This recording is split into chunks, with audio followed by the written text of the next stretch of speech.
Moi, c'est Julien Pagé, je suis président des producteurs de lapins du Québec. On se trouve à regrouper l'ensemble des producteurs de lapins du Québec. Je suis aussi propriétaire d'une entreprise à Yamaska, qui produit du lapin depuis de nombreuses années. Deuxième génération, j'ai pris la relève de mes parents, ça fait déjà 10 ans.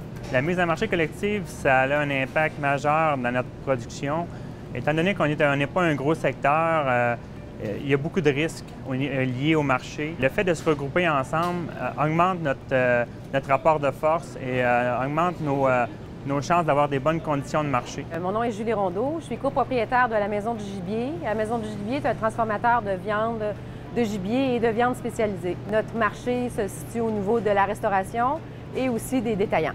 La mise en marché collective permet à notre entreprise d'avoir un approvisionnement qui est stable, qui répond aux standards de nos besoins de transformation et aussi nous permet d'avoir un juste prix et un prix qui est quand même stable durant une bonne partie de l'année. La convention de mise en marché aide beaucoup au niveau de la production, au niveau d'améliorer nos standards, au niveau de sécuriser nos entreprises aussi. Le fait de se comparer entre producteurs aide à être plus efficace, à être plus performant.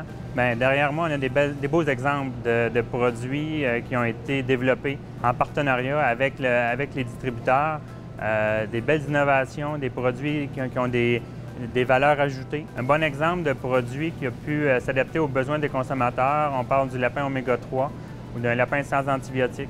La mise en marché collective nous a été très utile pour le développement de produits.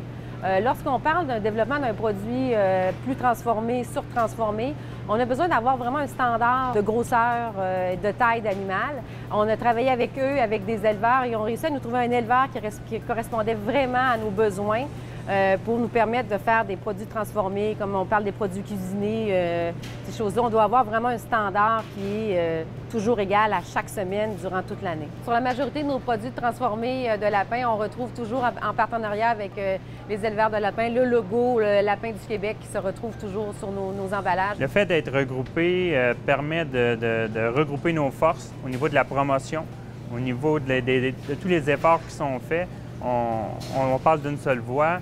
On est capable de faire connaître davantage notre produit. Les dernières années, on a réussi à s'associer avec des chefs cuisiniers. On incite les gens à y goûter parce que, d'après nous, ça reste la meilleure façon de faire connaître notre produit puis de voir là, toutes les bonnes propriétés que ça peut avoir au niveau, autant au niveau nutritionnel qu'au niveau gustatif. Pour notre part, la mise en marché collective bénéficie un peu à tous les maillons de la chaîne parce qu'au niveau de l'éleveur, lui, ça lui permet de garantir la vente de sa production. Nous, en tant que producteurs, ça nous permet un approvisionnement stable.